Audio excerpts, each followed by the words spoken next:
listed on the agenda and clear any other relevant interests. I take that as agreement and no declarations. Moving on to item 3, can we confirm the minutes of our meeting on the 29th of June 2017 to be signed by me? Great. Thank you very much. On item 4, on the summary list of actions, can we note the actions arising from our previous meeting? Okay, we're now on item 5, which is why we have our guest before us. Can I welcome Stephen Webb, Director of Law Enforcement Programmes, Home Office, Gordon Shipley, Programme Director, Emergency Services Mobile Communications Programme, ESMCP, Home Office, Shashi, I think, if I pronounce it right. Shashi, Chief Technology Officer and Director of Customer Experiences Transport for London, Angus McCallum, Chief Information Officer for the Metropolitan Police Service, Siobhan Peters, Chief Finance Officer from the Mayor's Office of Policing and Crime, John Anthony, Programme Director of ESN Transition London Fire Brigade, Julian Martin, Head of ICT London Fire Brigade, Vic Wynn, Acting Director of IM&T London Ambulance Service, Kevin Bates, Deputy Director of Operations London Ambulance Service, Ian Yu, National Service Director Ambulance Radio Programme, and Deputy Chief Constable Henstock, British Transport Police. Can I welcome you together? Now, of course, we've got a number of core questions that we wish to ask you in setting the scene for around this important issue. We're going to be directing some of those questions at individuals. Clearly, if you feel that you've got something to add, then please indicate. There will be questions directed to you all at certain times during the meeting. Probably at the end of them, once we've looked at the transcript and now the questions, we might well be writing to you some follow-up questions just to seek clarification. And you may, reflecting in terms of some of the questions that have been put to you, listening to some of your colleagues, that you may want to write to us as well. Our intention will be to make some comments on this programme, depending on the answers that you give us.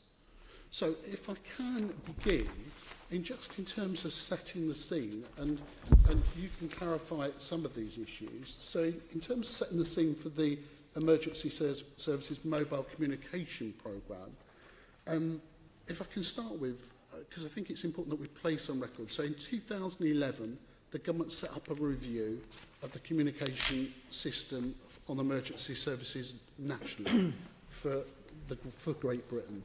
The review concluded that the best option was to replace the existing Airwave radio-based communication system with a new emergency services network, which is ESN for short, and we may be hearing that often during this questioning session.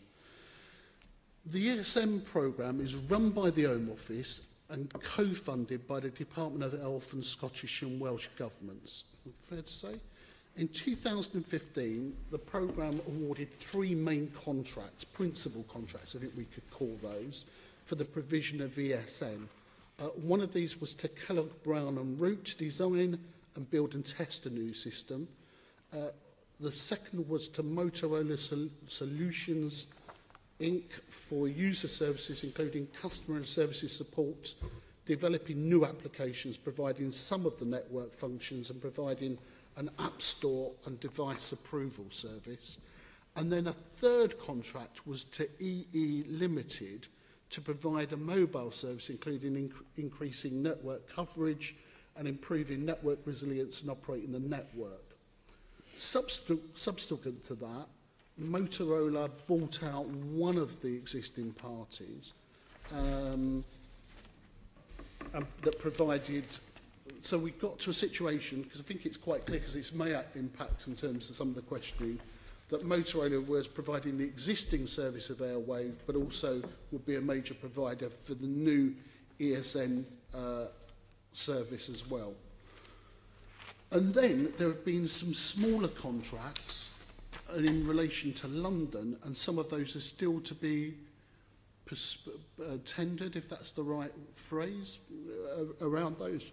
one of those including sort of, or to be awarded, we understand is a grant to TfL to provide ESN coverage on London Underground and a call-off framework for devices for the emergency services for all of you, and various contracts for device installations, control rooms, upgrades and transitional support. So they're still to be awarded. I'm seeing nodding there, but no doubt you can update us. Yep. Okay, can I begin then? So really in terms of the Home Office, this is a national programme that really is rolled out regionally, where you act as, just want to clarify in my mind what the role of the Home Office here is, the lead coordinator, stroke facilitators, the overseer of the programme and the money, really. Is that fair to say? And we'll hold the central contract here. And you rely on regional players, emergency services, other parties, TfL, for implementation of the programme. Does that... I think we would be responsible, obviously, for building the core system, but by force, or region by region, the actual implementation, the rollout in their areas, the issuing the devices to officers, installing the vehicle devices, you know, that would obviously fall to the emergency services themselves, and we're helping coordinate that. Okay. So in terms of the aim of the ESM programme, you know, just take us through the aims of the programme and what you think it would deliver over and above where Airwave was. I think what we have at the moment in Airwave is a system that's worked, that it's been successful in its own terms, but it's end of contract life. It's a technology that's ending its fairly end of life. It's a voice with very limited data, really basically voice and a little bit of text messaging. What ESN will provide is both critical voice and critical data, better coverage, a lot cheaper, much faster data. It will enable much better interoperable working between the emergency services, and I say it will be very considerably cheaper. Okay. And I suppose if I can just, so in parallel, the new ESN service, some of our notes say it's a cheaper service, more effective, but I think the promise is that it will be as good as Airwave, yes. Should be adaptable for future changes in technology. That in essence is... I think exactly right. So okay. Even in an urban city like London, you will have considerably better voice coverage and data coverage. So, for example, the in-building coverage, there's no current contractual entitlement to in-building coverage in the Airwave system, whereas there will be for ESN. There'll be between 5 and 10 times more masts in the London area. And because you're building on automatically the coverage that the general public reach, you don't need to come to separate agreements with Airwave every time something new gets built, like the issues we had with the London Stadium recently. And on the data side as well, a member of the emergency service and a member of the public in the, sitting next to each other, the emergency service will get a better data service, up to twice as fast in some circumstances. And I say we're building an extra resilience, and the emergency services always have absolute priority and preemption over the general public. And obviously the reason, and as you say, the reason it'll be both cheaper and it will be automatically built into, it will be able to take advantage of future technology improvements is because you're building on the consumer network. That Tetra was a network that ultimately got relatively little investment and R&D in it because it was only used by what in international terms isn't a very large customer base, maybe 10 million users internationally, whereas this will be built on a system that absolutely everybody is using. So we would expect kind of seamless integration from 4G into 5G and enabling the emergency services to get the benefits of all that, just as you and I as consumers do. So how is the programme progressing at national level? Just give us a... Yes, we've had, we're making good progress through the testing, through the procurements. We had as you know from the PAC reports, we had a reset, a contract change notice that changed the delivery dates a little bit. What's broadly happening is we're going through a considerable series of testing, and we will take as long for the testing as is necessary. We're passing through the stages satisfactorily, but we've had a stage of passing through not quite as quickly as we would like, and so we're working with the suppliers to see are there any further implications for timings, but from what we're seeing of the stuff that's being rolled out, we're confident it works. We've seen lots of demonstrations, so all the functionality we're confident is deliverable and is going to be delivered. Okay.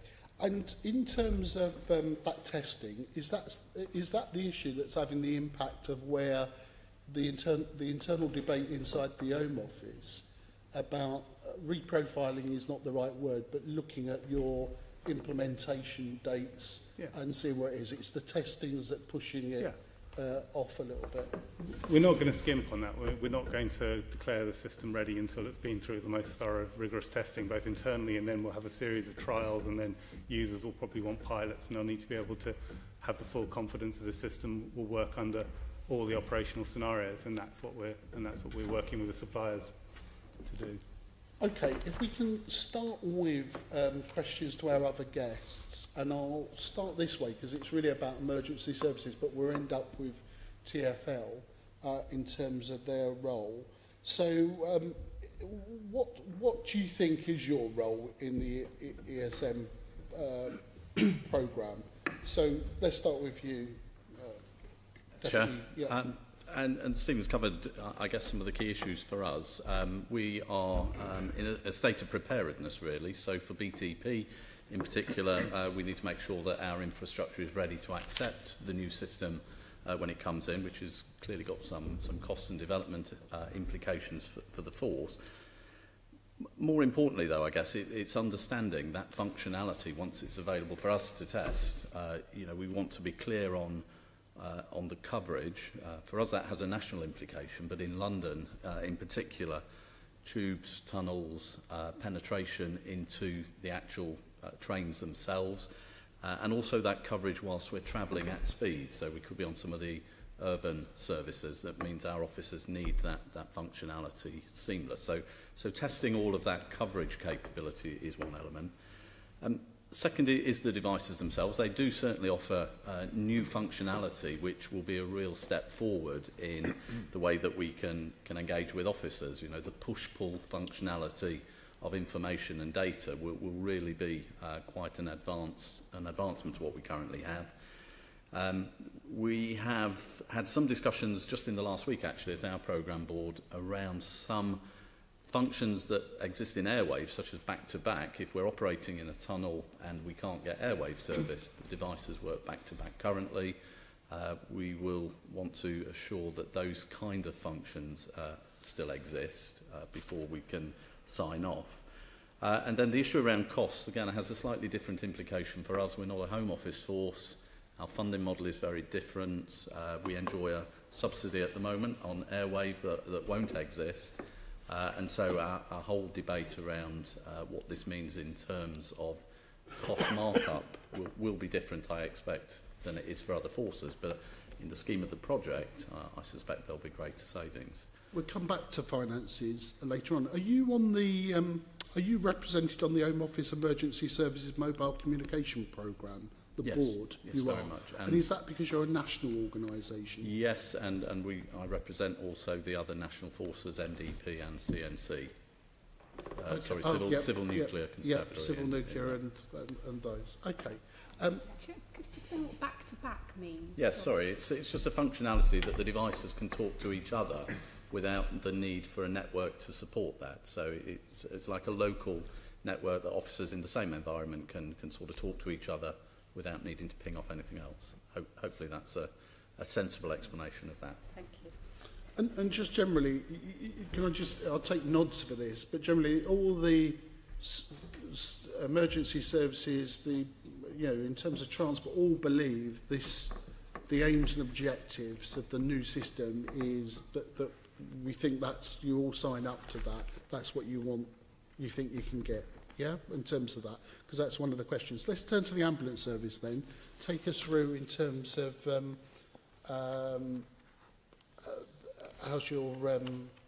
what's your role within the programme and who represents you on the board? Thank you, Chair. So if I start from a national perspective, so The approach for ambulance is slightly different from police and fire in that the department centrally funds, and there is a central team which is responsible for the other areas Stephen's talked about, so preparations of control rooms, providing devices and mobile applications. So I'm the lead of that team. I represent the ambulance service within ESMCP governance, but I'm also responsible from a national perspective in delivering those elements which are for the other emergency services done on a more regional basis. Maybe pass over to Vic or Kevin to talk about. Chair, if I can pick up there. So my name is Vic Wynn. I'm the IM&T Director at London Ambulance Service, but I have two roles. The other role that I have is representing all the IT directors across the country and other IM&T leads within the national programme. There are two of us from that group who sit on the programme board within the Department of Health. So I represent our input to that forum, but also within the service, I'm responsible for making sure that what the two programmes are delivering to us are fit for purpose, have been tested, and we are planning to do a lot of that with our London colleagues, not just as London Ambulance Service. Moving forward, that we enable the transition, both in terms of training, installations, the control room work, but also look to exploit the opportunities for the future. So that is what I do within the ambulance service. So Kevin is one of our senior users within our internal project, and I work with Kevin to deliver that internally. I think the DH approach of having something unified across ambulance services in the middle to deliver everything else is actually quite valuable to us, because we can concentrate on making sure that what's delivered by both programmes is fit for service within the Trust. Okay. Fire Brigade? For fire, I would say that our engagement has been very close with the programme throughout the whole life of the project. We, as all users were very engaged in defining the requirements for the programme. Our role now continues to be to ensure those requirements are delivered and that there's no pullback from those as we go through for whatever reason. We're represented at board level through the National Fire Chiefs Council. We have representatives from each of the region that come together as a group, and then the chair of that group represents us at board level. Our funding, we'll talk about later, is different again for the fire service. The challenges we've got are the same as everybody else. It's ensuring that the system rolls out, meets our requirements, we test it. There's the interoperability solution, because there's that transition from Airwave to ESN, and during that period, two systems will have to work together. So it's how we gain confidence that that will actually still meet our requirements during that interim period. And then it will be testing, but along with our colleagues in London, perhaps we'll come on later to how we are working together as emergency services in London, but we're quite joined up in our approach to that at the moment. Let's come on to the police. Met. Sorry. Okay, I mean, similar to what's already been said, obviously we've got to do various bits of infrastructure work for the control rooms to get ready for ESN. It's supporting the project in terms of having people on the committee when we're reviewing devices and those sorts of things. And the big thing is that we make sure we have no deterioration in the service we have today in terms of coverage, covert solutions, air-to-ground solutions, in-vehicle solutions, and the ability to operate in the tunnels, as well as, I mean, we call it push-to-talk, the back-to-back.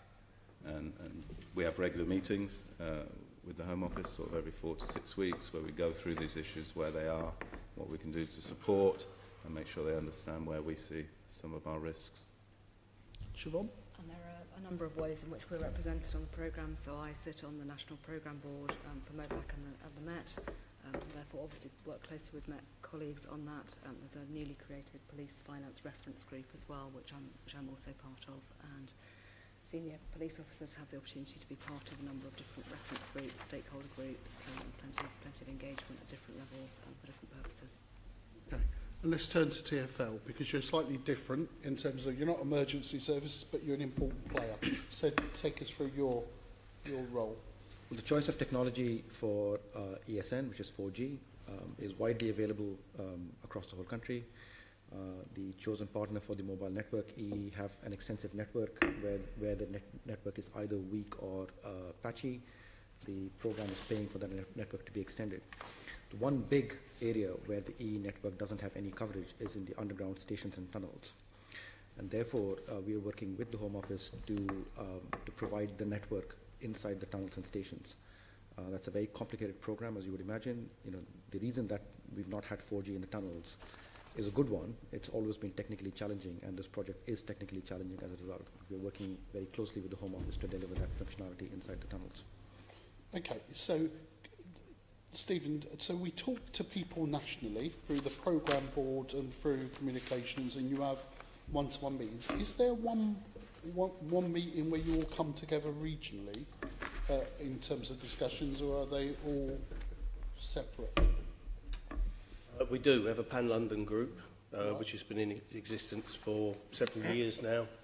I chair that at the moment, and there we have the 3 Blue Lights of London, plus City of London Police, British Transport Police, Maritime Coast Guard Agency, and representatives from some of our neighbouring forces as well. And there we really are looking at how we're going to work together, particularly in terms of testing and pilots, because that's something we'll all be looking for the same outcomes for. We'll be looking for opportunities for any joint procurement that we can do, and perhaps a service wrap around the equipment as we get it, and also joint training opportunities as we move forward as well. So we meet probably monthly at the moment with everybody, and representatives from the programme come down, usually Deputy Director or Director, come down and brief us on where we are with the programme. And just in terms of just listening to some of your answers, and I know it's a complicated programme and you've got more than enough on your plate to do, but as like most politicians, I just want to add one others.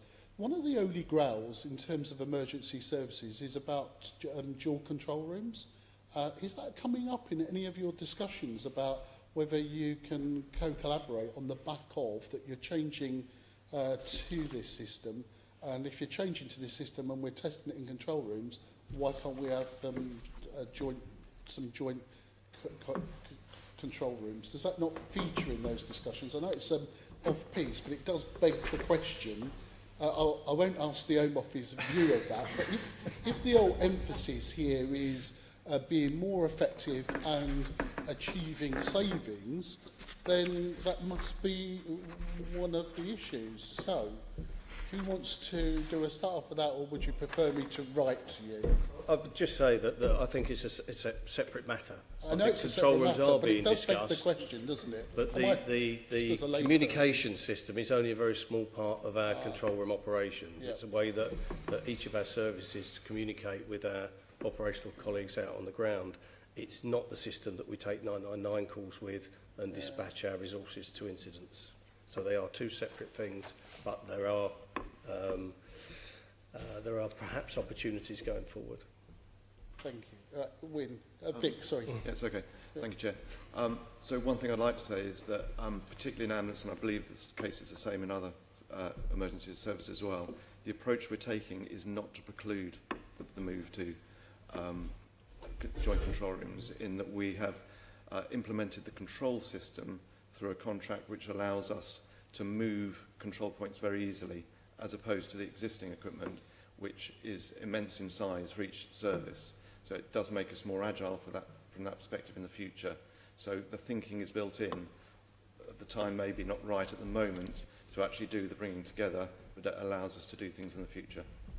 A number of us around the table have been involved in other discussions, and we're very grateful for those answers, and we'll no doubt follow up on that, and we're very pleased to hear in terms of the last comment, but we do understand it is different. But if the opportunity is there, and we say grasp it, I think, in the London Assembly. Let's move on to our next set of core questions then. Thank you. So the first question is, what do members of the panel believe are the key risks with the ESN programme, and how are you seeking to mitigate them? Anyone want to kick off? Shall I maybe kick off? Yeah. It's a complex programme with a lot of... The core programme is complex, and there are a number of related projects, and really everything has to land together. So obviously it's the mutual dependencies. I think we will be the first country in the world to deliver emergency services over 4G, sharing commercial networks and sharing commercial spectrum. This is something that hasn't been done before, which isn't necessarily a situation you'd choose to be in, but because of the contract that we inherited, there was we believe that is the best thing to do. But obviously going first has its own risks. And as I say, there's a considerable logistical challenge and a lot of other, whether it's the extending the coverage into the very remote areas of the country, buying a lot of hardware to put in the vehicle, some of which is also technically novel. I think every individual part of it we're very confident can be dealt, but delivering them all together has its own risks, and we're doing a lot of very intense project planning over the next couple of months to see whether we need to revisit the programme's timescales. We've heard questions about how it works in the underground and on the railway network.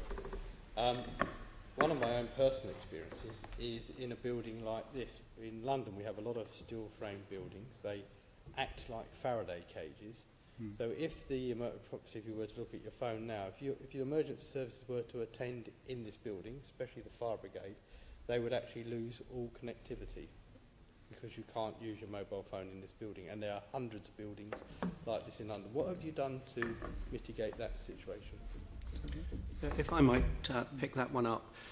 Throughout the UK, there's about 340 in-building solutions for Airwave. I don't know if this building has a particular in-building solution, but perhaps others might know.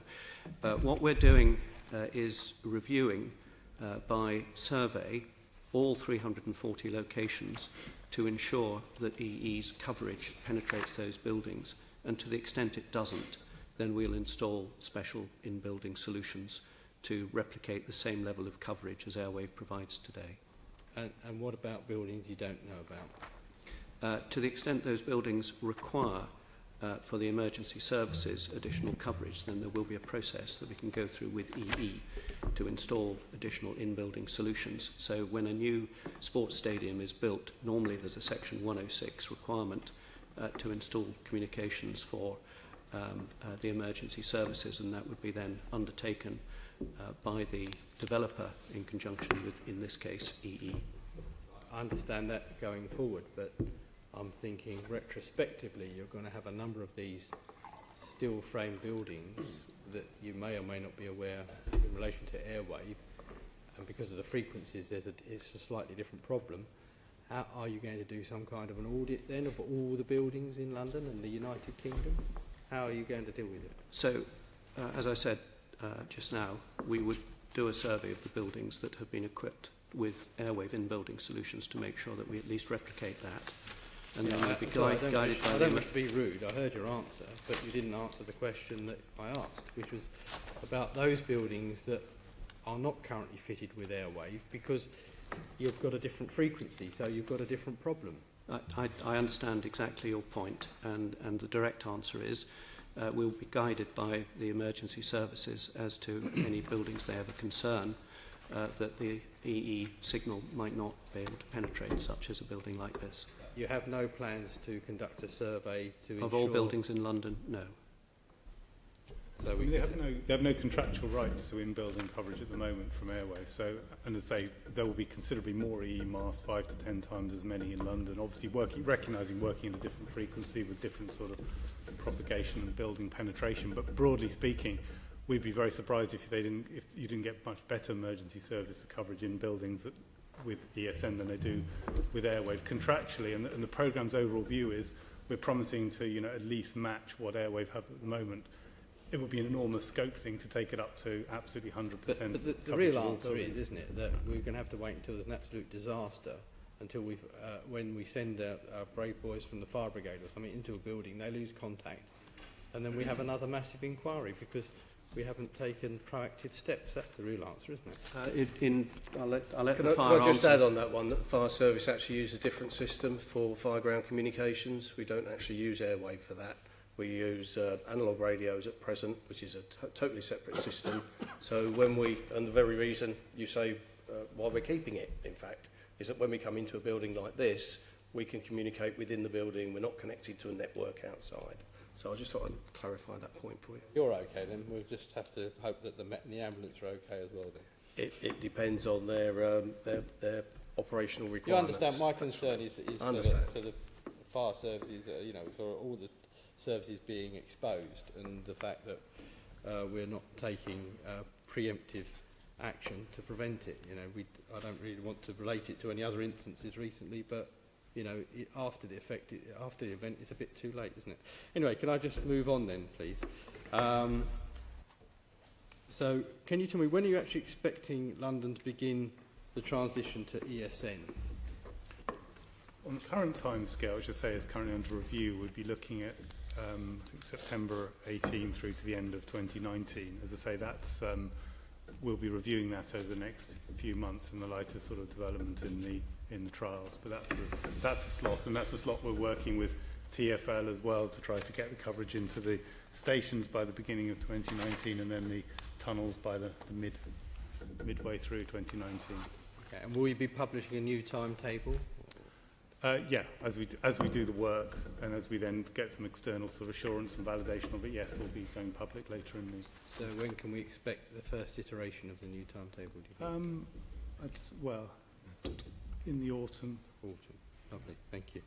And finally, the Public Accounts Committee has warned that unless a solution is identified, the emergency services may not be able to communicate with each other between March 2020, when the Airwave schedule is scheduled to stop working, and September 2020, that's between March and September 2020. The Public Accounts Committee has warned that the services may not be able to communicate. How likely do you think it is that risk will materialise? It won't. There will be no break. There are very clear approaches. This is basically a question of a relationship between the Airwave, the existing supplier, and one of their key subcontractors, who are withdrawing a particular service in March 2020, as is their right.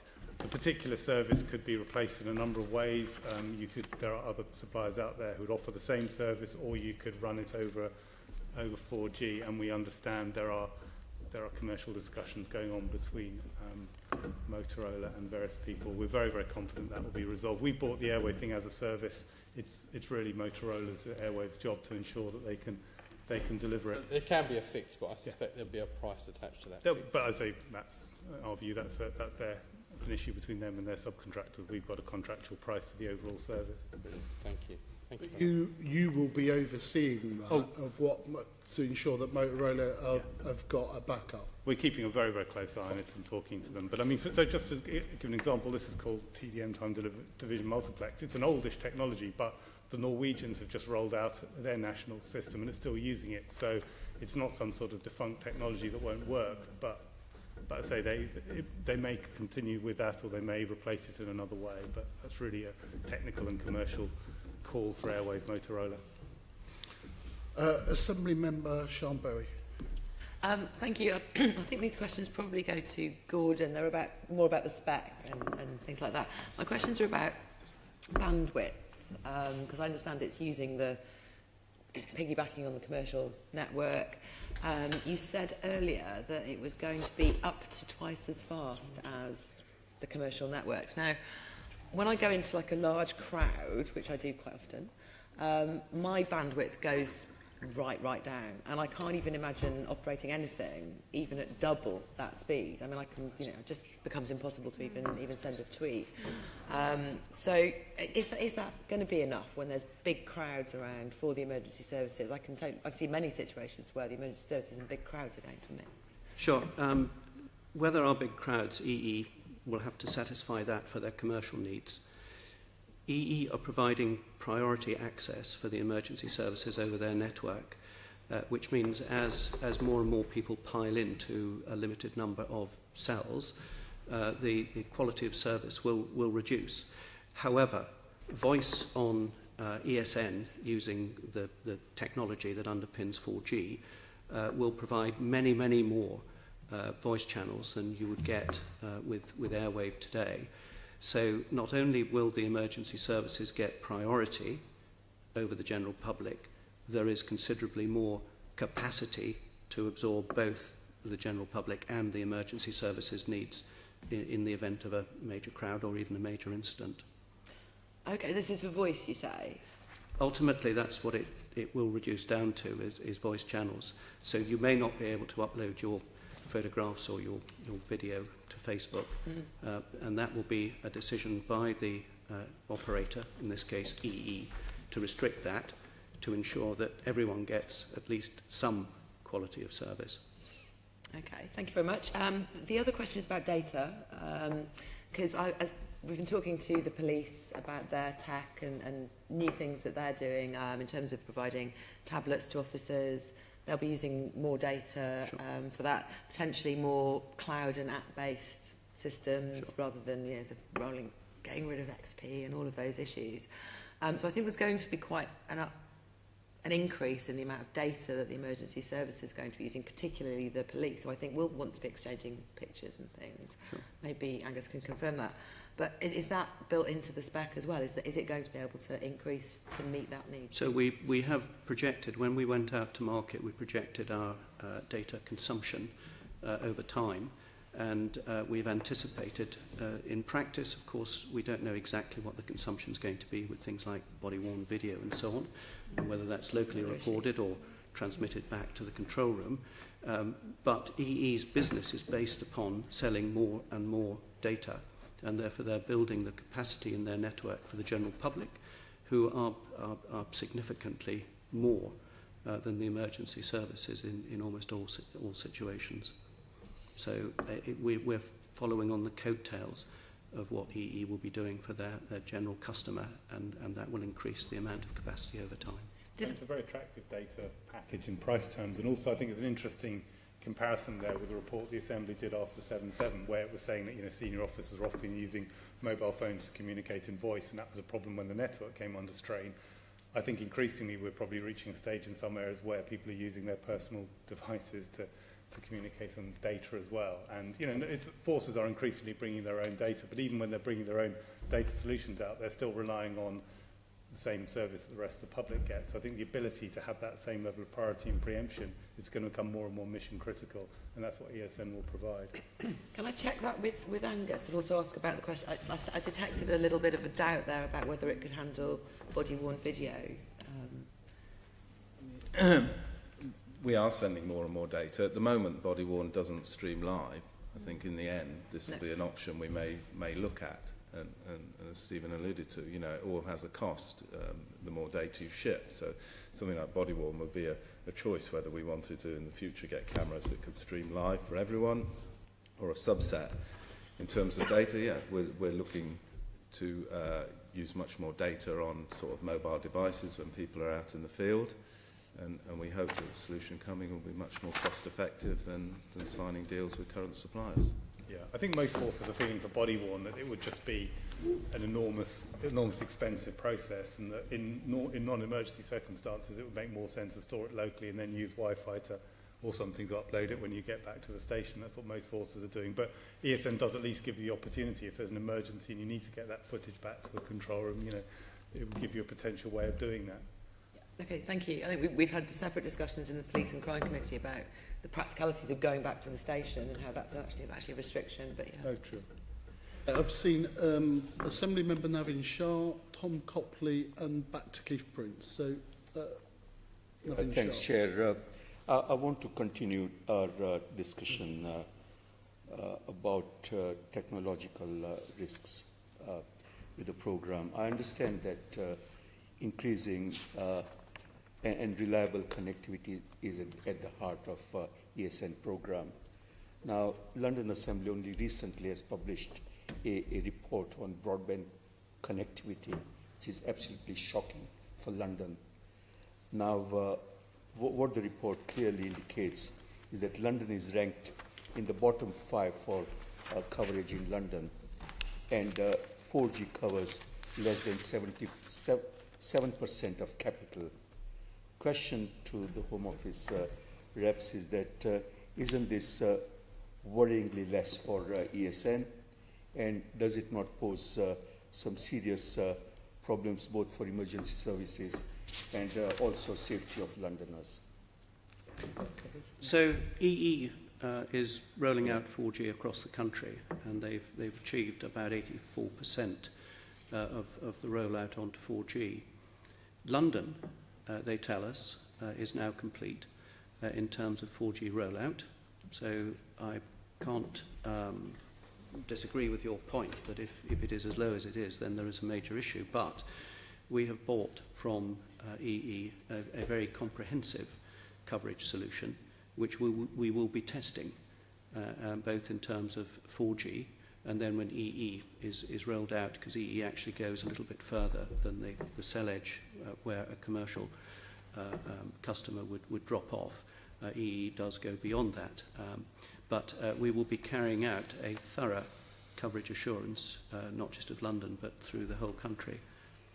I mean, this really needs to be done absolutely thoroughly and properly, because the report further also shows that given that 4G relies entirely on signal capacity, and when you look at London, which has got large chunks of areas which are sort of digital deserts, areas which have non-stops, like large chunks of Southwark, for example. Now, where you got connectivity which is like 0.26 Mbps compared to what you have in Paris, or acceptable areas of around 80 Mbps. So this is really most appalling. So surely you need to make sure that it can deliver a 4G capacity which actually does the business for EENS, and also whether you have, because technology has moved on, whether fiberglass, fiber connectivity, pure fiber connectivity is also part of the solution, because it's probably there may not be just one silver bullet. You need to look at both aspects, or aspects like these.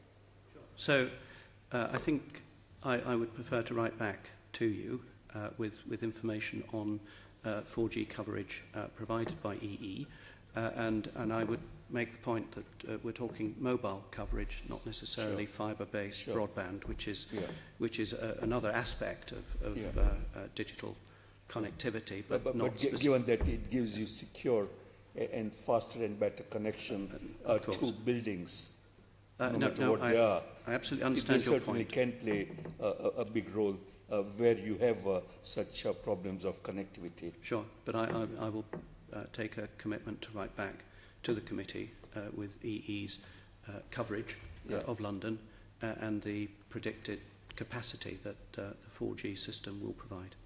As you can imagine, everywhere we go in the country, this is the #1 issue for the emergency service users about, is this going to replicate Airwave coverage? Because in terms of geography, Airwave goes much further than any mobile signals we have at the moment. And so the sort of work that Gordon was talking about, buying a coverage assurance tool where we can actually potentially put something in vehicles as they go around their ordinary business, making calls, making data. So you will actually have a really very detailed coverage map that builds up over the last couple of months of this year, that will give people, this is what coverage actually looks like in real on the roads in your areas. Thank you. Assembly Member Tom Copley. Thank you. If for whatever reason it's not possible for the ESN to connect to EE, but there is another mobile phone provider within range, is it possible for it to connect to that and go over that? So the short answer is no, unless it's a 999 call, which does roam. I think it was about 18 months, 2 years ago, that the Cabinet Office was proposing national roaming to allow you to flip between different networks. That never happened. A deal was done in exchange for 90% geographic coverage by each of the four operators. So if you come in from abroad, you can roam onto different networks, but if you're a national, then you can't. Would that give you extra resilience if you were able to connect to different... It would do, but the mobile operators won't support it. But they won't support it? And so the sort of the specific software, the mission-critical push-to-talk stuff, it's going to take quite a while before that's all standards-based and supported on a number of different networks. It's, the idea is ultimately we would get there, but it's quite a long way off. So at the moment, we're having to rely on one provider to deliver that coverage, and hence all the work we're doing on ensuring the levels of resilience that, again, that matches the Airwave system at the moment. So what came first then? I didn't quite get this from the conversation earlier. Were EE going to increase their coverage anyway, or are they increasing their coverage because they're doing ESN? So a bit of both, I think. They've all got to reach 90% anyway. But then there's the EE has to do the additional yes. amount. Exactly. Okay. So there's two bits of increased coverage beyond what they would have done commercially. We're paying them to build out another number of sites, about 500 in rural areas. And beyond that, in very rural areas, we're building another 300, over which EE will extend their network. But none of that applies to London, because you are very well covered in the number of sites you have, which is about 16. In my flat, and I'm on EE. Perhaps we should have a chat afterwards. No, there's always one. I want a new mast. Does Airwave work in your flat? As a programme, that's what we're promising. Come down and test it if you like. Okay. Yeah, thank you. Just, you mentioned earlier in answer to one of the questions about that the emergency services have a priority. So one of the lessons in 7.7, rightly or wrongly, I think it was a senior officer in the City of London Police decided to cut the mobile network. So we're sharing the commercial airspace, or whatever you call it technically. Will emergency services still be able to operate that if you decide to switch the commercial off for whatever reason during an emergency?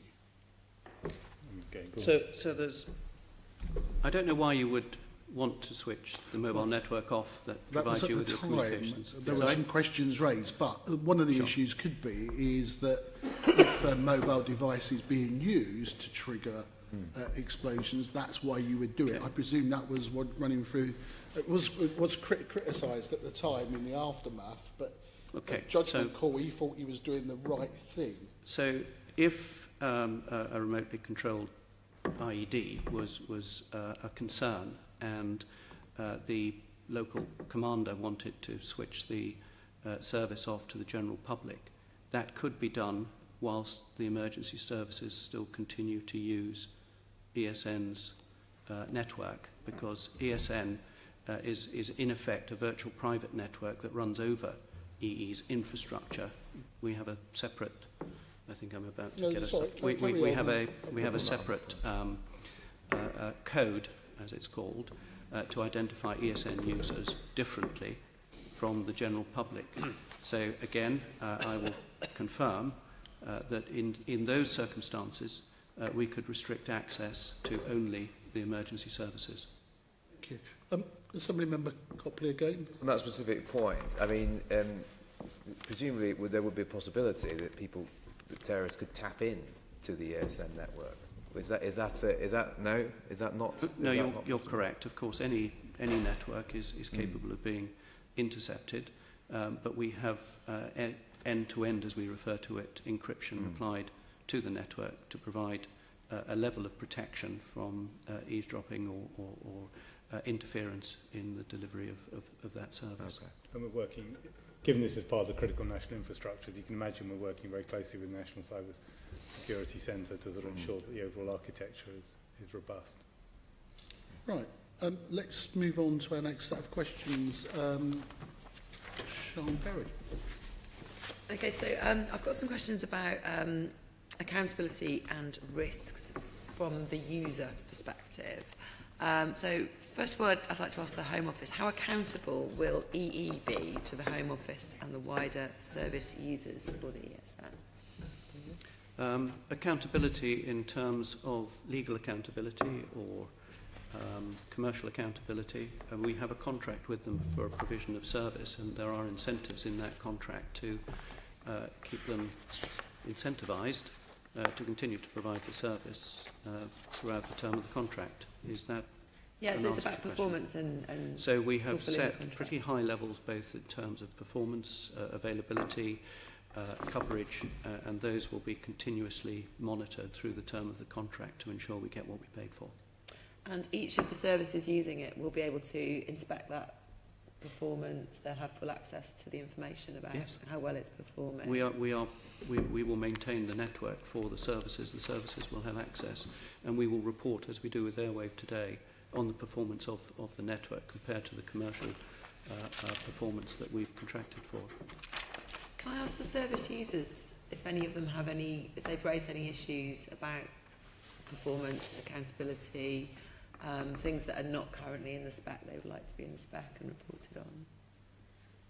If I say, in the same way we independently check Airwave's coverage, we'll be doing a similar thing with EE. So regularly we drive around and we assess and make sure we're getting the coverage that we're paying for. So we will continue to have that service as we go forward, and that will get fed back through. So you'll be independently checking the service that you get? In the same way that we will. I know there are a lot of questions around coverage. In the same way around coverage, we're doing, once we get the maps, which we're getting shortly, and what EE thinks of the coverage, then we're doing some testing around that. Are the other services planning to do the same?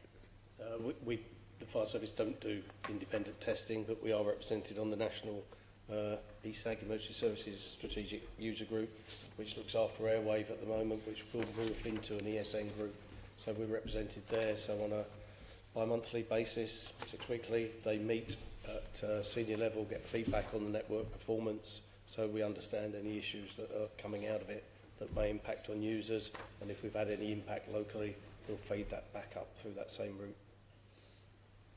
So equally with the ambulance service, we at the moment rely on our end users identifying areas if there are areas where there's a degradation of coverage. But for the new contract, we will be partaking in the PAN emergency service testing, so that we move into the contract with the coverage being verified from a user perspective. So effectively, will be our users doing that testing, doing that independent verification. Certainly, testing and trials is a big concern to us, probably more on the national basis than in London. The programme already described how the facility is based on road coverage, and Airwave extends further with its current mast. So making sure that coverage meets our requirements is going to require us putting coverage devices on engineering trains to check the whole network. But the broader trials, as I've probably already described, is more penetration and coverage in tunnels and interdependent projects. So they'll be the areas that we'll want the most focus on. And then as part of that, working with joint emergency service colleagues in exercising what happens should we have an incident that's in those locations. Am I right in thinking that you're not expecting 100% coverage inside the tunnels when it starts? Well, that's the pledge and the promise. I mean, at the moment, it has limitations with Airwave, so we have to operate within that parameter now. What we want to be sure, though, that it's no worse than we currently have. Incidents are very unpredictable for anywhere, and if they're in the middle of a deep tunnel underground, that's going to have difficulties. Mitigating that is what we're trying to do through exactly the trials that are being described. The TfL project is extremely complicated, and so how we link into that and make sure that we've understood where we're going to have limitations, and hence the comment earlier about having the push-to-talk or back-to-back facility, that then allows us to still operate. But similarly, the fire brigade use different services that we can jointly utilise if necessary. Is back-to-back operation part of the current spec? Is that something that's being developed? It's something we currently use with Airwave. Yeah. It's, as I understand, and only from the project board last week, it is in development for the new devices. Whether or not it's available at the time of transition, if not, there is a workaround, I'm told, which again we will want to try and test before we could sign up to transition. Okay. I'll keep a close eye on that, I think. In terms of ongoing performance management, we've all talked about the testing period. Will there be continued meetings, continued ability for users to raise snags? Yes, issues? as John has already indicated, we meet on just over a monthly basis with Airwave, and we would continue doing that through transition when both networks will operate together, and then from business as usual, we will continue to provide a forum for users to be briefed on performance and to raise any issues or concerns they have for us to manage. We will jointly manage the network in a more coherent way than Airwave is done today, because it was bought in different sections by the individual services, but next time we'll deal with it in a more joined up way. Okay, that's great. Can I ask each of the users, I know you've just raised one particular one, are there any other key risks that you're keeping an eye on to do with the programme that you think might need to be? Yeah, there are probably four main areas. I've already discussed the coverage, and as I've said, probably many of these relate to our national functions rather than London in particular. Keeping track of the interdependent programmes, the TfL one is of course the largest one, but we have about 10 other areas of special coverage that we are monitoring and managing. The time frame, we welcome sight of that plan, revised plan in the autumn, so that we can coordinate alongside it. I understand that from the Met's perspective, and Angus may be able to comment, transition really should only be comfortable during January to June, to avoid Carnival and New Year's Eve, and a transition during that period. So the time slots for that are only 2 between now and full implementation date. And then, particularly for BTP, because we're not part of the Home Office, is the cost. We've heard about assurance around airwave coverage, but we would probably, I think undoubtedly, have to pay for that continued coverage, which could be quite a significant impact should we need to have this alternative function or sustain airwave at a time when it's not normally available. Can we just pause there? Because can you explain the cost aspect for British Transport Policing? So you're partly funded by the rail organisations, aren't you? Well, wholly.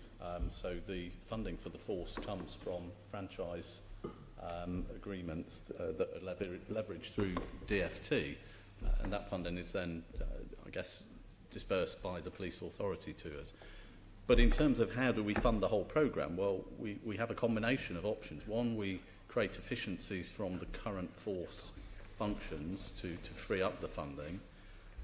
There is some government support for this national programme, which is a conversation we're having with DFT currently, or we leverage the costs to industry, which is an enormous impact on our funders. So it's undoubtedly be a combination of those 3 options that will allow us to fund the programme. At the moment, though, we don't have full clarity on what that cost will look like. I think the easiest way of describing it is we have almost like an enrolment fee, a charge to the force to pick up some of the development costs that have been, I guess, absorbed by the Home Office for the other police forces and services that fall under the Home Office. We don't have that advantage, so we will have to pay back some of that development cost. No doubt Department of Transport might join you in this great project of yours at the Home Office. Siobhan, sorry to interrupt. Please continue. We have questions on costs and funding later as well.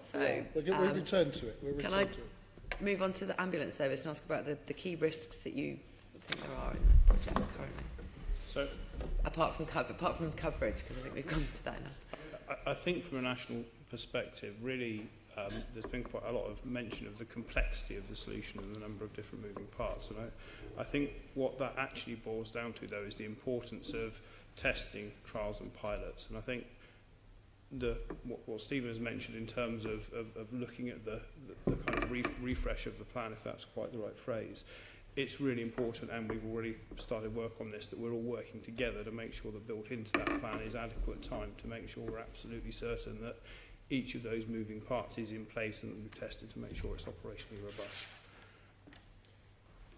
I think from a London ambulance perspective, as London, we've got a traditional risk register with a lot of the things that we've already spoken about. But there's one that is almost a strategic risk which comes from a number of them, and that is that because we do have national contingency plans which involve other ambulance services, that London doesn't become an outlier in terms of timing.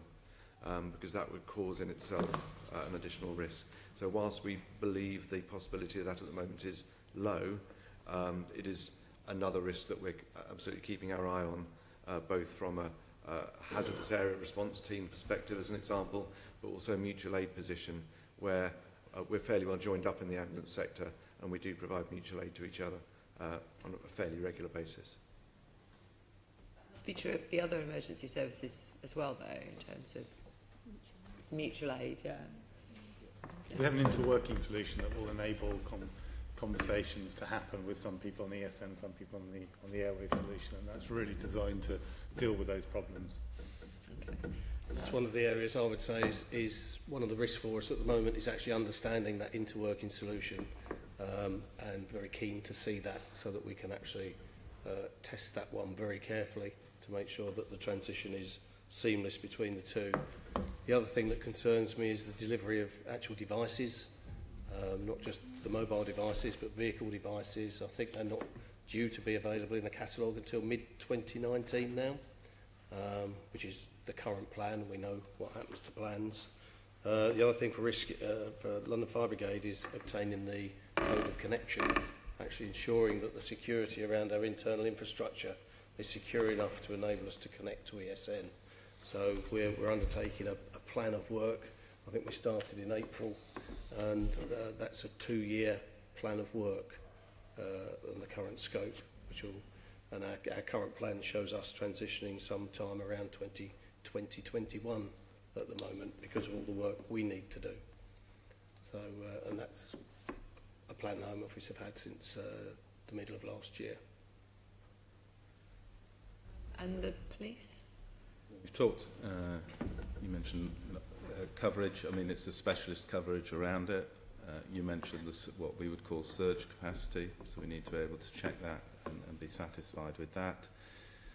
The other big risk is the in-vehicle, just because there are constraints in garages on how many vehicles that they can manage a week, and we know that from work we've done. So the vehicle programme will take about 18 months to get it into all our vehicles potentially, but we're working at the Home Office on that. The earlier we get sight on designs, means that when we get new vehicles or vehicles go in service, we can start doing that remedial work and almost have a box that stuff can be dropped in.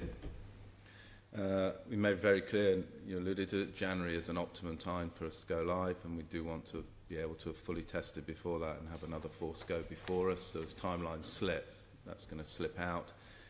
And the big risk associated with timelines moving is obviously we have to maintain a lot of our Tetra radios and things, and that's some concern as they approach end of life and the project slips out. But again, we're looking at solutions of leasing where we may be able to swap out a Tetra radio for a new ESN radio, and so we're starting to look at how we can mitigate those sorts of risks.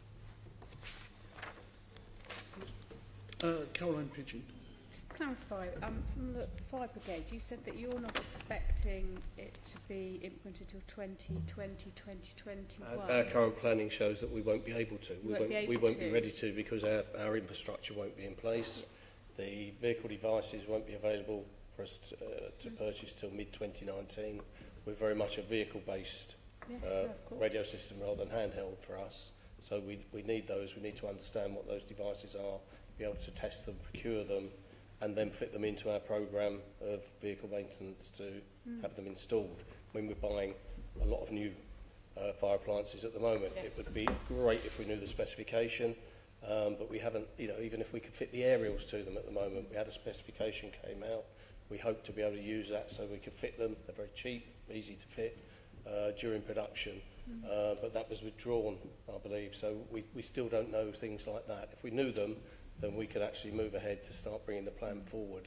But it's a lack of information, really, lack of detailed information. But how does that fit with the Home Office saying that you expected the rollout for London currently to be between September 18 and December 19? That's but they're saying they can't actually physically do it because of all these things. So the new timetable presumably is going to be sort of, I don't know, by early mid-2020s before this is rolled out. Well, I mean, we're looking at the plan generally and say we'll come back in the autumn to see if there's any slippage. We'll also look with the users and say as John was saying, there are circumstances where all those could be brought forward. The users have got some plans and some assumptions. We think it can probably be done a lot quicker than that, but we're needing to when we've rebased our plans fully, we can then work with the users to see what can be done to speed up their implementation process. And we're but it confident isn't going to be in London by December 19, is it? It's challenging. As I say, we lost a little time in testing, so it's likely to be a little slip anyway, and then the users have some requirements of their own, so particularly the fire ones. But I think we can work with those plans and bring them a lot closer. Okay, but the logistics of getting vehicles through garages to be kitted out and so on, it sounds to me that that is going to slip considerably. We'll work with fire and other colleagues with that. I think we think it can be done a lot quicker than 2021, but we'll see. Can I just make a couple of points on that? Firstly, we're going to start the procurement for the vehicle devices next month, so we'll go out to market. The development time, because there is no such device available in the marketplace, is between 12 and 18 months, so worst case would take you into mid-19.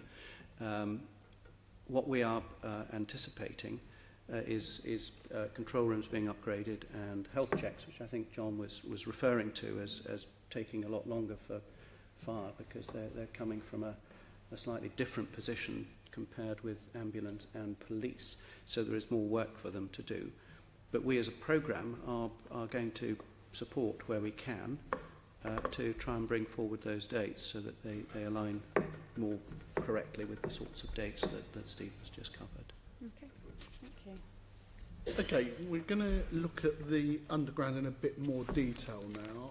So I'm going to pass over to Dr. Angus Hota to ask some questions around TfL and the underground. Great. Maybe Shashi will start with you. What role does the TfL play in delivering the ESN in London? Well, this is a Home Office project. Yes. And it's nationally a Home Office project, and that's the way it is. But we understand that, you know, in our environment, first thing is nobody can access our environment without our permission. And the second thing is, in terms of specialist knowledge about our environment, that's with us. It's not with anyone else. Mm-hmm. So we know that this has to have, the delivery of ESN in London will require a lot of help and support from TfL, and we are providing that help and support. Mm-hmm. As I said at the beginning, this is an incredibly challenging program. The reason that we don't have 4G in the tunnels right now is that the space in the tunnels is incredibly confined. Mm-hmm. And with advances in technology, it is now possible to do something of that kind, but it's not easy, and it's not cheap, and it's not something that can be done quickly. Mm-hmm. So we've been working with the Home Office for quite a while now, mainly on trying to figure out what the right option is for delivery. You know, is that through a reuse of existing infrastructure, keeping in mind that we do have connect radios in the tunnels right now. That infrastructure is now quite old. It works perfectly fine, but that infrastructure is quite old. It is also delivered through a very complicated PFI contract, and as we all know, trying to get things done through PFI contracts is not the easiest thing. Or whether we should be building new infrastructure. There's a set of complexities on one side to do with a very complicated PFI contract, and there's a completely different set of complexity on the other side of putting new infrastructure into the tunnels. And so it's taken quite a long time to get to the right kind of options and the right kind of designs, but we have now decided on what option we're going to make. In fact, we got that signed off between us and the Home Office only yesterday. Mm-hmm. So there's much more work to be done in terms of, well, we've got the option signed off now, but there's much more work to be done in getting the design signed off and various other things signed off before we can start construction. But I have to say, we are fully committed to this program. Although this is a Home Office project, we are very mindful of the fact that the emergency services having access to the tunnels is important to the safe running of the underground, and we will carry on supporting the Home Office in delivering this project. Right.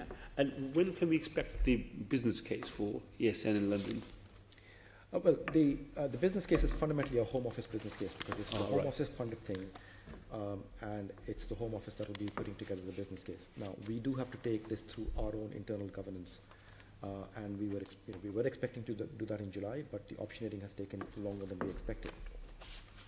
On our side, we've made quite big changes to the project, and last month the Commissioner made a change in moving this project over from other parts of TfL into me, and that's to reflect the fact that this is now in delivery and it needs very focused attention and delivery. We are working through the business case, As I say, that's a Home Office business case, not a TfL business case, because this is Home Office funding. But in the next few months, we will take this through successive approvals within TfL, and that requires us setting out the whole process of how this program is going to get conducted. Great. And I understand that you'll be running a pilot of 6 stations on the ESN. Well, that was the proposal at one point when the design option was different. That was one where the design was led by EE and the delivery would have been led by EE. Yes. So there was a plan at that point to run a pilot through 6 stations. Yes. We're not doing that pilot anymore. We are working on a more limited pilot on the Waterloo and City line. Yes. But the main purpose of the pilot is not to test the technology, because we don't have any concerns about the technology working. Right. There are many other difficult aspects of this program, including figuring out the construction rates that we can achieve, which is very important for cost and schedule planning. And that's one of the reasons why the pilot is being conducted on the Waterloo and City line.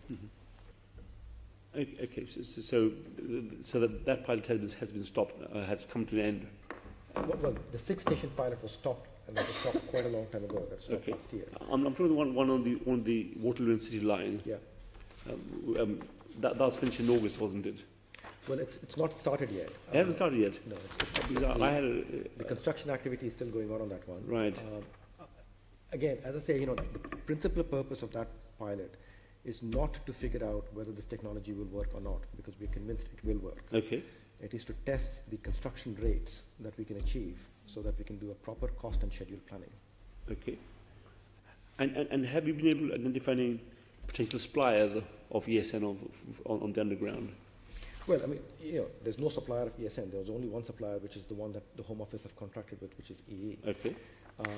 Our role in this is not to supplant the supplier that the Home Office have selected. It is to provide the infrastructure on which EE can place an ESN service. Okay. So our job is to find suppliers who can do the construction activities and suppliers for the equipment that we would have to place into both our stations and into secure locations. But as far as the ESN service is concerned, it will be an EE service only. Brilliant. Thank you.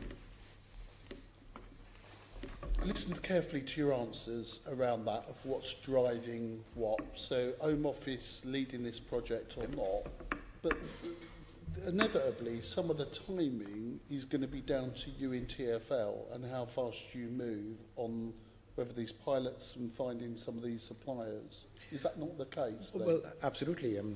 Fine. So how does the Home Office, then in a national programme, hold you to account?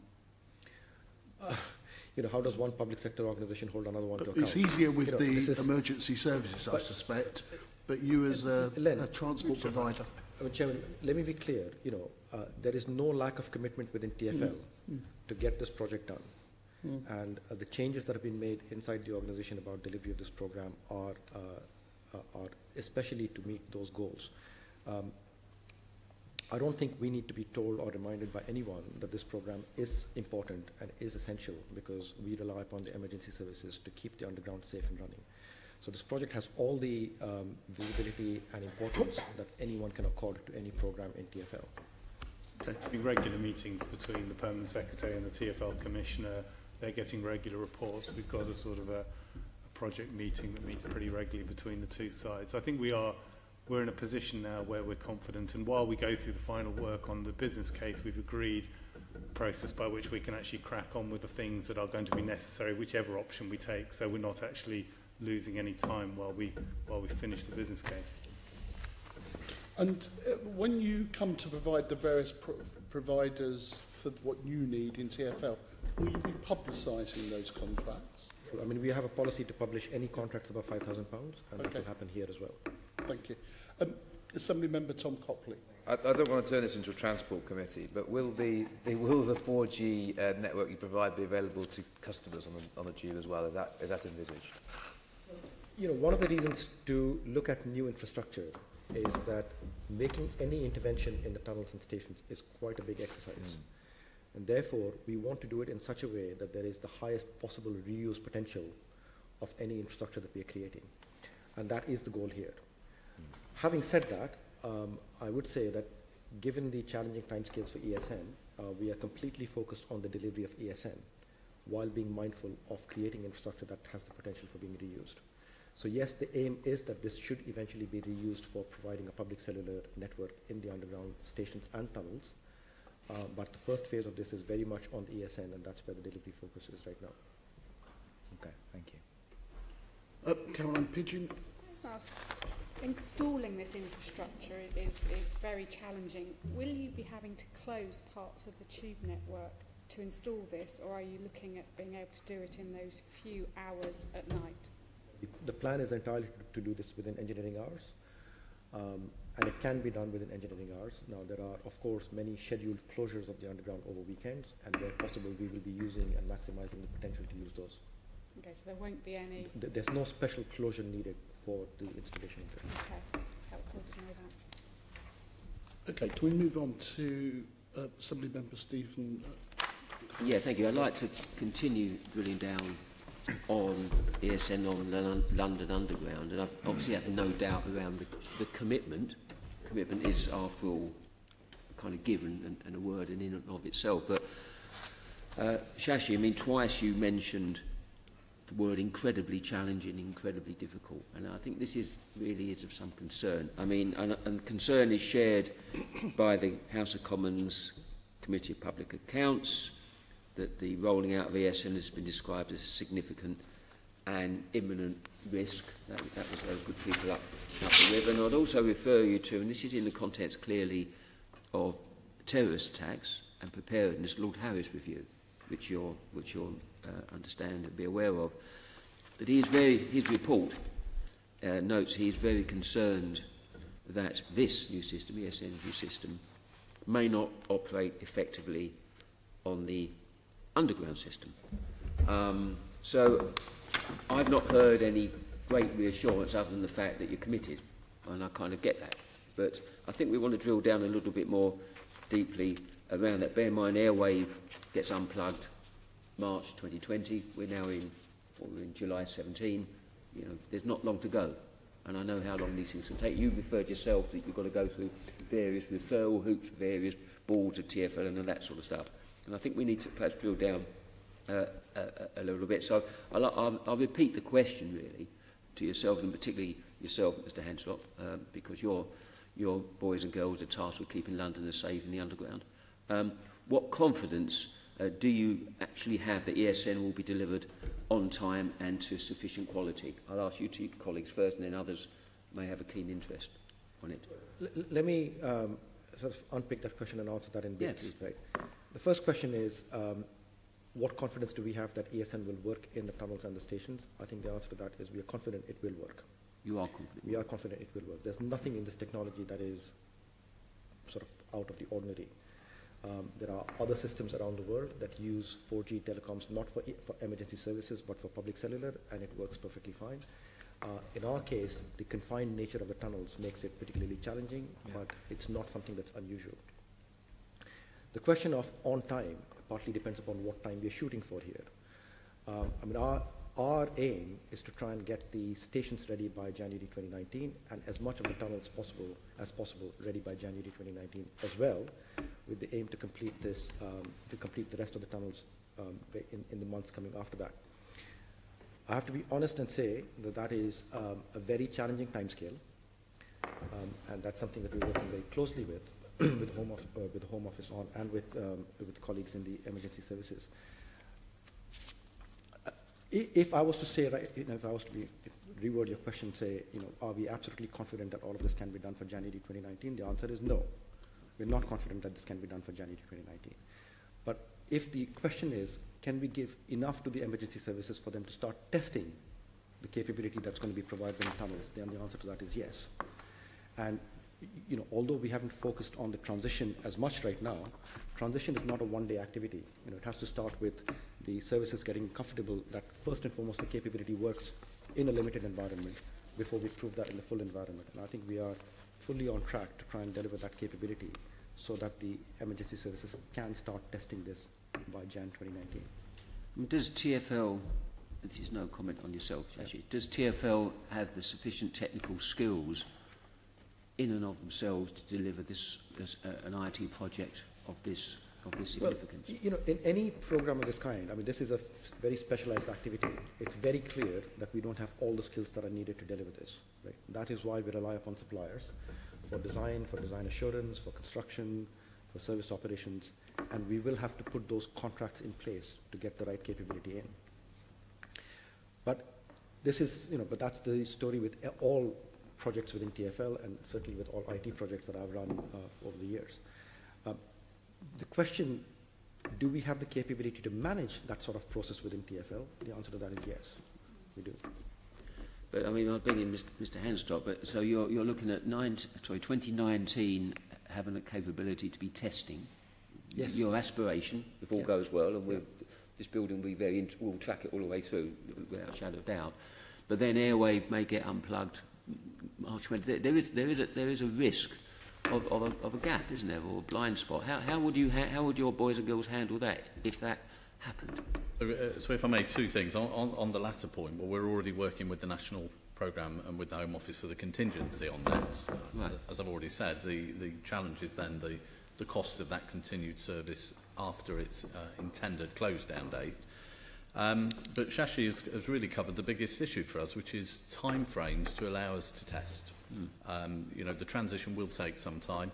We've already mapped the network. We know where we have our challenging locations already, so being able to test in those would be a bonus and a priority, and being able to, you know, assure the service is the thing that we need really the most. So having some capability to get down there, to use it, to see if there are any limitations so that we can work on those before the rollout is our big challenge, and building in sufficient time capacity to do that in a meaningful way adds to that challenge of delivery.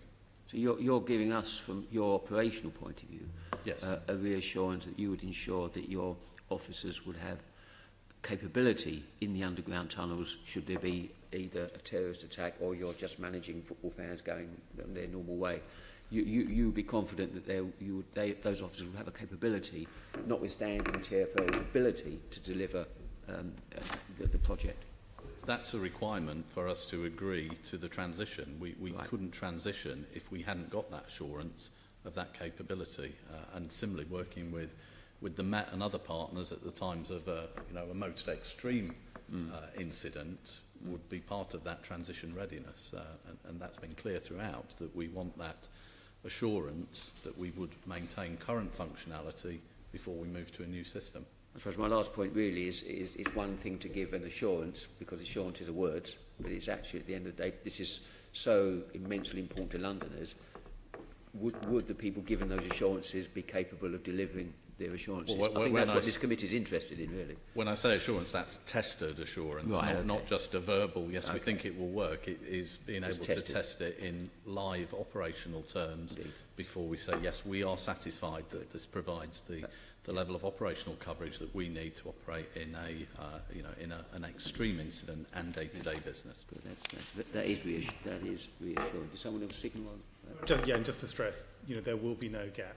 There will be no turning off of Airwave until the users are ready to take ESN off. I think that's what I certainly wanted to hear. Thank you, Chair. Assembly-member Berry. Just a quick question, probably for the Home Office, about who's responsible for other tunnels, the ones that are not on the underground. I think it's quite impressive to hear TfL have quite a significant project going to fill their tunnels with the right technology. But what about Network Rail tunnels? Other places like, I don't know, sewers and places like that? Are there other separate projects to fill in underground capacity? It's quite complicated. I mean, some of the things are part of the core contract. So, for example, the Glasgow Tyne and Weir Metro or the Glasgow Metro are covered, and EE are delivering that as part of the standard contract. London is a little different, partly just because it was a different contractual relationship with Connect when it was put in the first place. Then we have a whole bunch of areas of special coverage that EE are responsible for that include some of those unusual locations that we have a part of our requirements which lists where Airwave was put into tunnels, mainly for British transport operations, and we are replacing, and in fact are partway through completing, or EE is for us, the installation of communications for 4G in those tunnels. So where Airwave is today, we will replicate that communication service for ESN users. That's EE who are responsible for that, not Sure. Network Rail and...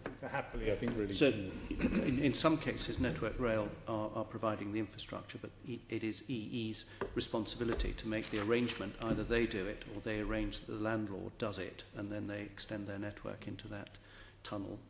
I mean, happily, TfL is the only one where we almost have to have a separate project, which I say is really just an artefact of the way the contract works. That makes sense, thank you. Assembly Member Bacon. Thank you very much, Chairman. Initially to Mr Webb and Mr Shipley, how is the ESM programme being funded?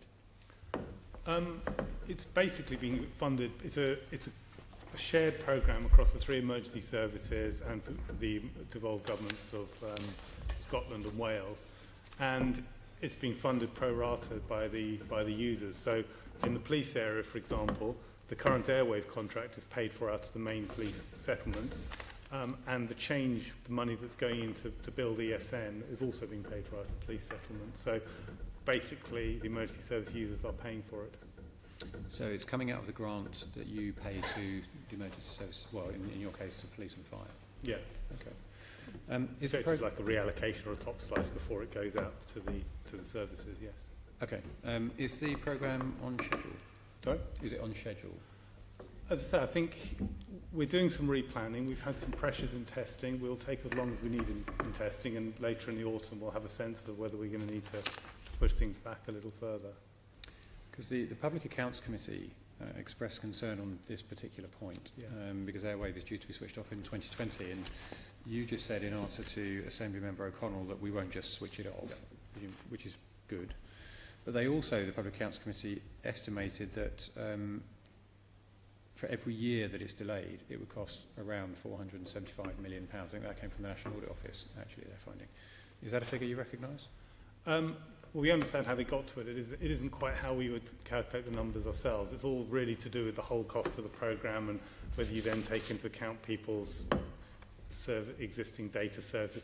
The core thing is the actual cost of the service, and that the annual extension will be up to 360 million a year would be for the Airwave. But that would be for every single part of the country to extend, and that would be for a whole year. Yes, that's a national figure for the whole year. And you can do it regionally and month by month, so we have a fair bit of flexibility to extend. I think what is fair to say on the programme, and it's caused us some presentational challenges, is we deliberately went for a very aggressive timescale. We went for the fastest possible timescale that we could deliver it, because we actually had a contract that was flexible enough to enable us to buy the precise amount of delay that we needed. If we built a load of time contingency in, it might have reduced the momentum of the programme, but it also might have, if we'd not needed it, we would have spent that money anyway and we wouldn't have been able to get it back. So we went for a very aggressive timescale, but we were always very clear that we would let it slip if it was necessary in order to deliver a sort of fully working and safe system, and that's what's happened. But as a result of that, I suppose it looks like the programme has been more delayed than you would like to see. I mean, I understand the need to keep momentum going forward. I am interested, though, particularly from a London perspective, on the implications for particularly the emergency services and how they would fund any extension. How would they fund it? Would they just carry on paying as they are at the moment? Yes, I mean, broadly speaking, what the main impact of an extension and slip in the programme is that the point at which they start getting significant savings slips to the right. And so in 1920, but particularly, potentially in 2021, at the moment there's a significant and increasing sort of savings as time goes on, because this system will be very, very much cheaper.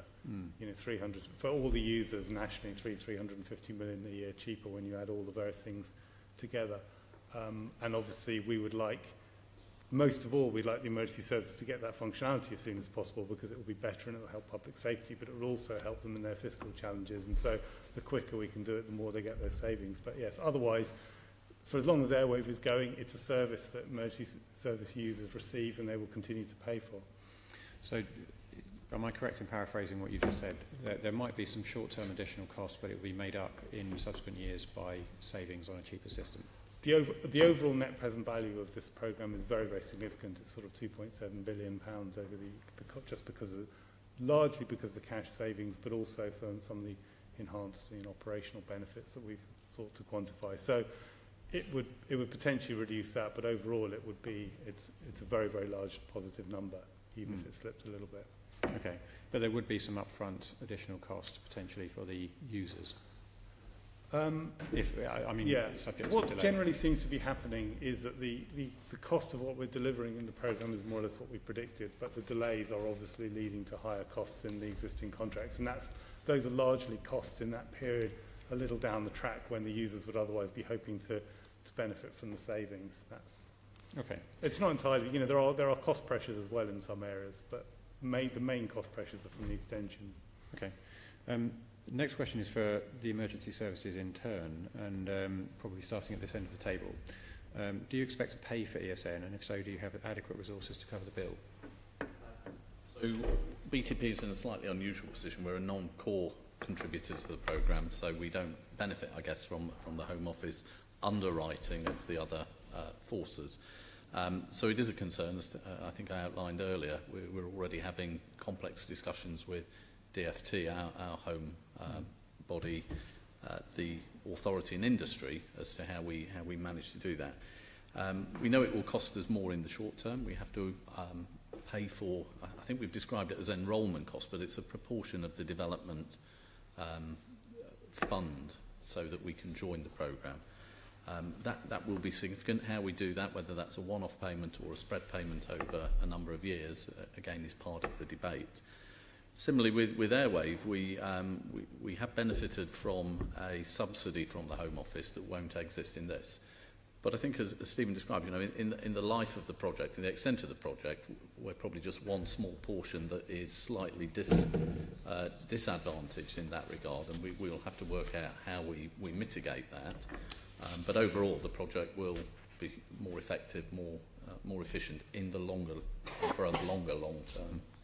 So you're confirming my earlier assumption that there might be some short-term pain for a longer-term gain? Exactly. Okay. Same question to the ambulance service.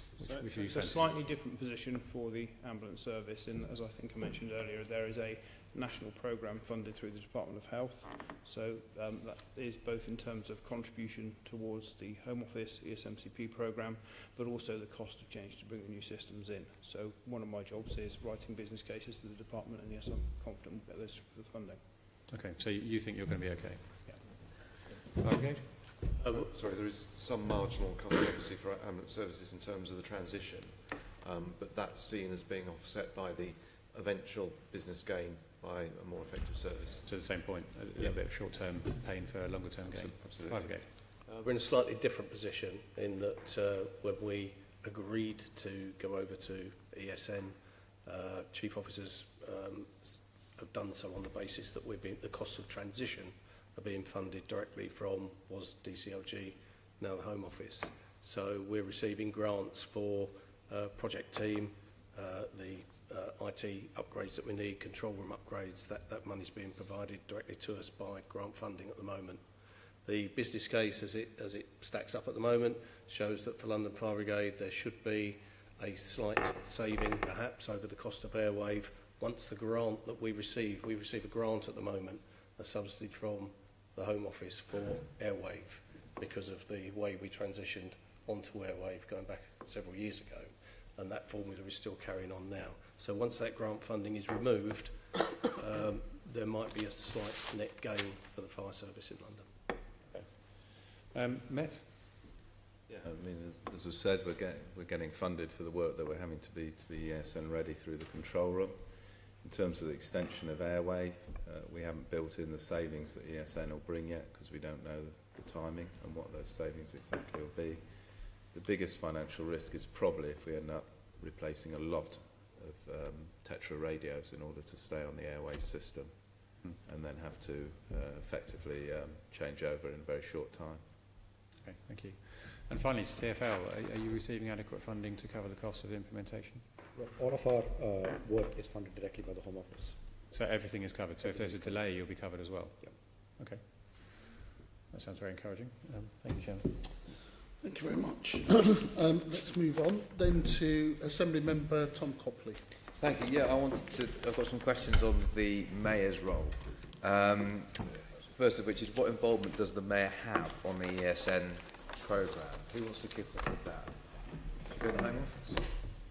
Yes, I mean, obviously, a number of the users here, fire, the police and TfL, are all part of the Mayor's family, so it's very important. I think hopefully you've seen as good cooperative relationships with the emergency service users, and I think, you know, we're very confident now we're working with TfL that the programme is going in the right place. It's, you know, it's challenging, but we understand what we're trying to do, and I think we believe that TfL have the capability to deliver that. And I think the Commissioner, when he met the Permanent Secretary, mentioned the sort of the personal interest the Mayor has taken in this and the commitment he'd shown to it. So I think we're in a good place on that. It's been slightly unclear what the Mayor's involvement is. Is he in sort of conversations with the Home Office, or is it done mainly through the other agencies of the GLA? We've obviously worked closely with MOPAC, with a number of the other, and the TfL and a number of the other agencies. We haven't yet had a meeting at sort of political level on this subject. We would obviously be keen to do so if there were a need, but at the moment things seem to be heading in the right direction. And I'm sure Shashi can comment more on.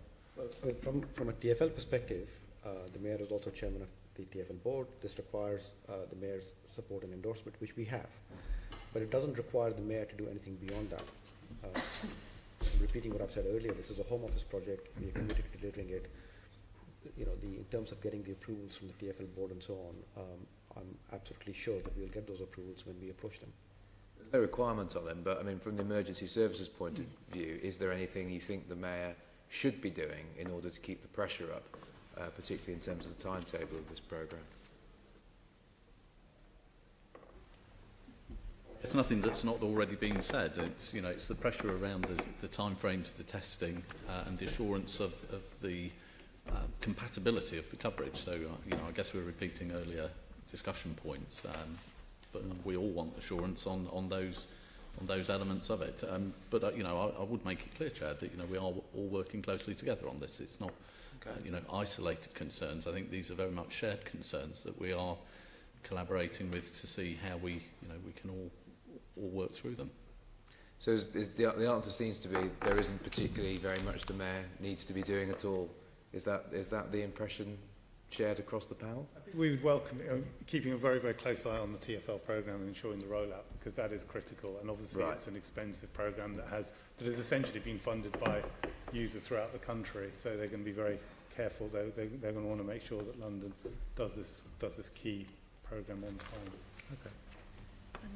In terms of through MOPAC, through Deputy Mayor for Police and Crime, clearly we're keeping the Deputy Mayor and the Mayor briefed on what the implications are for policing, and where we think we need to flag risks or concerns, then we do so. But we've got a very good and mature dialogue with the Home Office on this. Is there anything he needs to do to reassure Londoners about this changeover, that they won't be put at risk?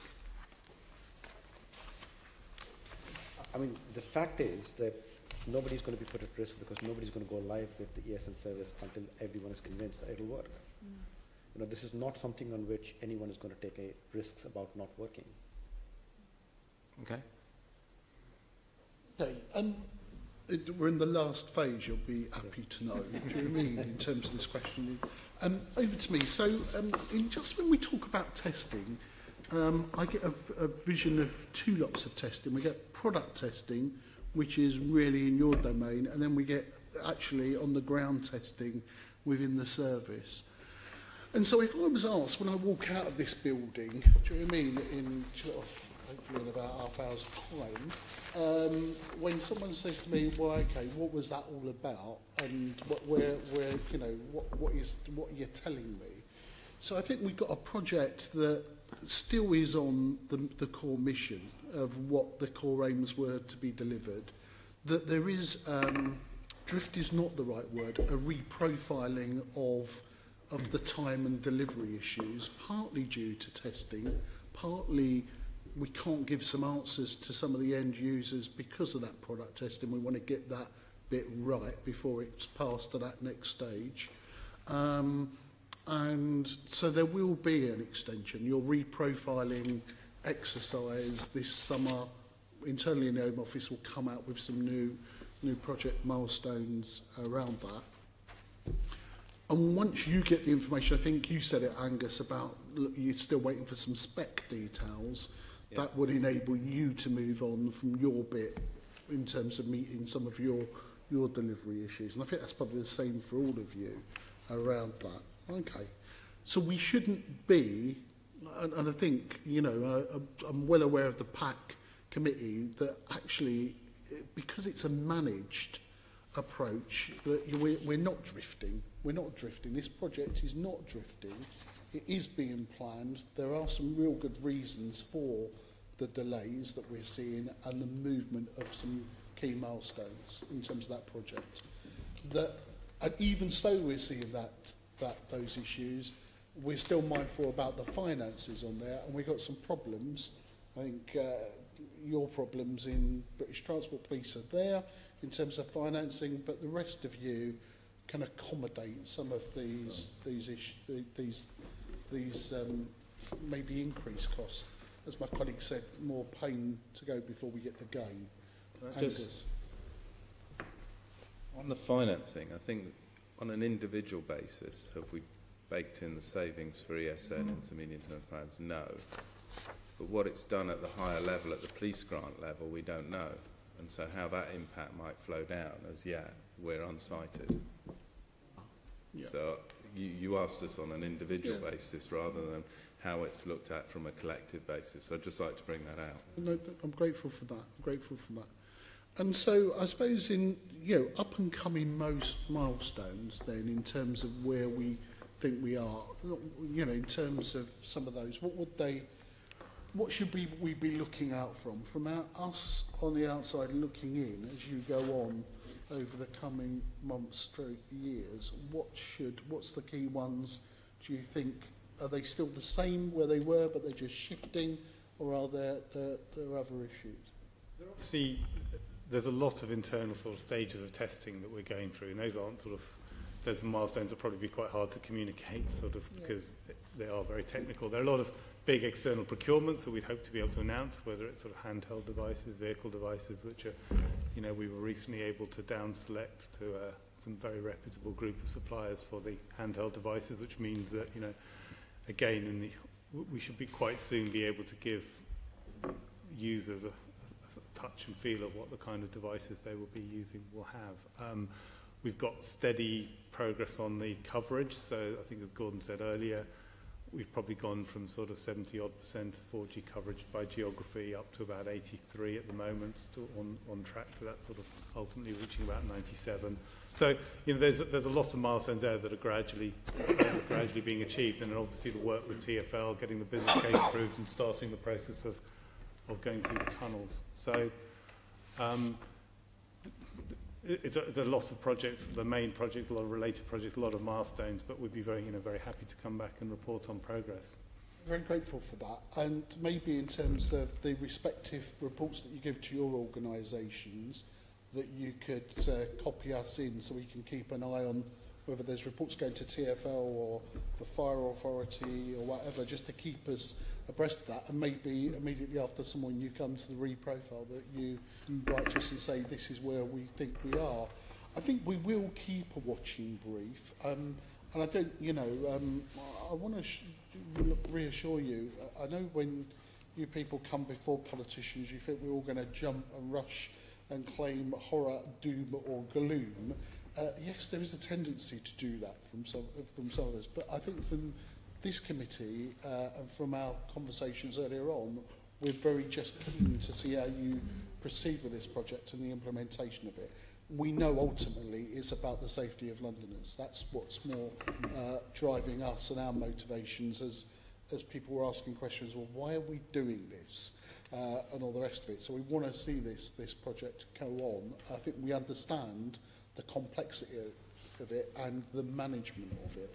So we might come back with some more questions once we've, as I said, considered the transcript and considered some of your answers. And at this stage, I just want to say, well, we've all got you here, respectively, all your organisations, from TfL that keeps people moving around London, but hopefully safely, and the Home Office, you're all playing a role in keeping London safe. We'd like to thank you for that. And also thank you for the way that you answered the questions this morning. Unless there's any further questions from my colleagues at the moment, I think we've done that. Is there anything you want to say lastly, are you content at this stage? And then we'll pick it up in the future. And once again, thank you for the way that you've answered the questions. We'll pause briefly to allow you to leave, because you don't need to stay, and we'll see how we deal with our next items. But thank you very much. Thank you.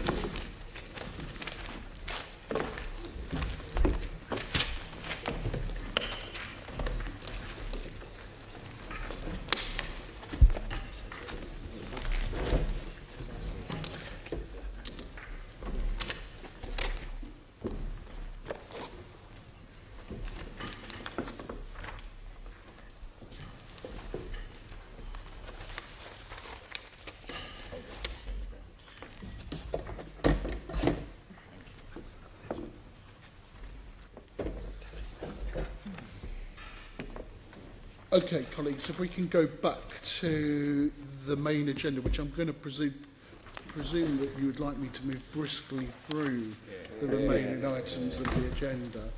Therefore, on the annual governance statement, I think I'm right to say that you've read this document very closely. Are there any questions you want to ask of officers?